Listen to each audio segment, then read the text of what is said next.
আমাদের সমাজে পুরুষ ও মহিলাকে নিয়ে একটা চিত্রই আঁকা, যেখানে মহিলা বাড়ির সব দেখভাল করবে, সব কাজকর্ম করবে, আর পুরুষ যারা বাইরের জগৎ সামলাবে, টাকা ইনকাম করবে। এখন অনেকেই বলবে এখন এসব অতীত, এখন পুরুষ ও মহিলা সমানে সমানে কাঁধে কাঁধ মিলিয়ে কাজ করছে। হ্যাঁ, করছে, কিন্তু এখনো এমন কিছু পরিবার আছে যেখানে চায় না বাড়ির বউ বাইরের জগতে পা রাখুক। তাদের একটাই মত, বিয়ে করে বর যখন সব দায়িত্ব নিচ্ছে, তখন বউকে স্বাবলম্বী হওয়ার কি দরকার? ঈশিতার ইচ্ছে ছিল চাকরি করে নিজের পায়ে দাঁড়ানোর পর তারপর বিয়ে করবে, কিন্তু এখনো চেষ্টা করে যখন চাকরি পায়নি, তার বাবা মা আর অপেক্ষা করতে চায়নি। তাদের ধারণা মেয়ের বিয়ের বয়স পেরিয়ে গেলে আর তো ছেলে পাওয়া যাবে না, তাই সম্বন্ধ করে বিয়ে দিয়ে দেয়।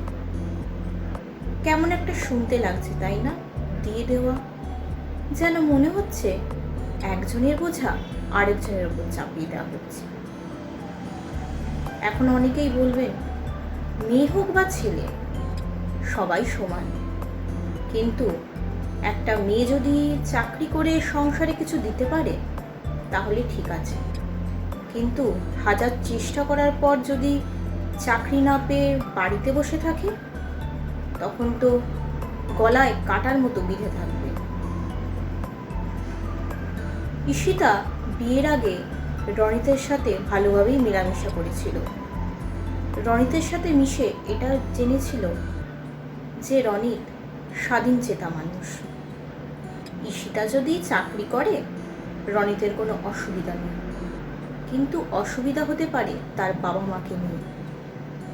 বিশেষ করে তার মা পুরনো খেয়ালের মানুষ, সে চায় না তার বাড়ির বউ বাইরে গিয়ে কাজ করবে।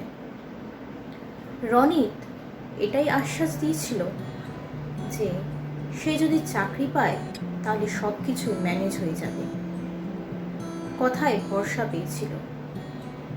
কিন্তু ঈশিতার আত্মীয় স্বজন বন্ধু বান্ধব এটাই বলেছিল, তোর উঠবেই যতই বলুক, একবার বিয়ে করে সংসারে ঢোক না, দেখবি সংসারের কাজটাই আসল হয়ে দাঁড়াবে, তখন আর তুই বাইরের জগতে পা রাখতে পারবি না। ঈশিতার এই মানসিকতা ছিল না যে বরের টাকায় সব কিছু করবে, বরের টাকা আছে বলে উড়াতে থাকবে। ঈশিতার ইচ্ছে ছিল সে নিজের টাকায় যা কিছু করার সব করবে। সব সময় বর দায়িত্ব নেবে এটা তো হতে পারে না, বউ কি দায়িত্ব নিতে অক্ষম? শ্বশুরবাড়িতে আসার সময় ঈশিতা চাকরির জন্য পড়ার কিছু বইপত্র এনেছিল। রনিত নিজের স্টাডি টেবিলটা খালি করে দিয়েছিল যাতে ঈশিতা ভালোভাবে সেখানে পড়তে পারে। সত্যি, রনিতকে হাজবেন্ড হিসাবে পেয়ে ঈশিতা খুব নিজেকে লাকি মনে করছে। ঈশিতা ঘরের সব কাজ সামলে তারপর পড়তে বসে, কিন্তু শাশুড়ি মা সেটা পছন্দ করে না, যে বাড়ির বউ বাড়ির কাজ না করে পড়তে বসবে, এটা তো হতে পারে না। যতই কাজ না থাকুক, কিছু এক্সট্রা কাজ তো থাকেই, সেটা তো করবে। তাছাড়া বাড়িতে সব কিছুর জন্য মোটামুটি কাজের লোক আছে, সেভাবে কাজ করতে লাগে না। কিন্তু ওই যে শাশুড়ি মা এটাই ধারণা যে কাজ না করে বই নিয়ে পড়তে বসাটা যেন কাজের নামে ফাঁকি দেওয়া। হাজব্যান্ড যতই সাপোর্ট করুক, কিন্তু বাড়ির লোক যদি সাপোর্ট না করে তাহলে নিজেকে কি করে সামলাবে, এই ভেবে সে চিন্তায় পড়ে যায়। আস্তে আস্তে ঈশিতা পড়া থেকে নিজেকে ডিটাচ করে নেয়। সে বুঝতে পারে তার বন্ধু বান্ধবীদের কথাই ঠিক হতে চলেছে, সংসারের কাজটাকেই তাকে কাজ ধরে নিতে হবে, সেটাই এখন তার আসল কাজ। সে মনমরা হয়ে পড়ে, সে নিজের ইচ্ছে আকাঙ্ক্ষাগুলোকে দমিয়ে রাখে। রনিত এসব বুঝতে পেরে কষ্ট পায়। একদিন হঠাৎ রনিত তার মার সাথে গল্পের ছলে কথা বলতে থাকে। তার মাকে জিজ্ঞেস করে, আচ্ছা মা, ধরো আমি যদি ছেলে না হয়ে মেয়ে হতাম, বা আমার যদি কোনো বোন থাকতো, তাকে নিয়ে তুমি কি স্বপ্ন দেখতে? এটা দেখতে যে কোনো ভালো জায়গায় তার বিয়ে হচ্ছে, নাকি এটা দেখতে যে সে আমার মতো ভালো কোনো অফিসে চাকরি করুক? রনিতের মা মুচকি হেসে বলে, আমার যদি মেয়ে হতো তাহলে আমি তাকে নিয়ে অনেক স্বপ্ন দেখতাম।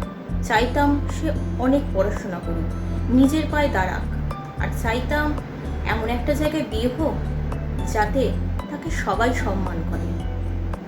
আমি যা পাইনি, আমি চাইতাম আমার মেয়ে যেন সব পাক। একটু বয়স হতেই আমার বাবা আমাকে বিয়ে দিয়ে দিয়েছিল, তাই সংসারে আসার পর নিজের কোনো ইচ্ছাই পূরণ হয়নি। আমি আরও পড়তে চেয়েছিলাম, পড়তেও পারিনি। হয়তো পড়াশোনা করে একটা চাকরিও পেতাম।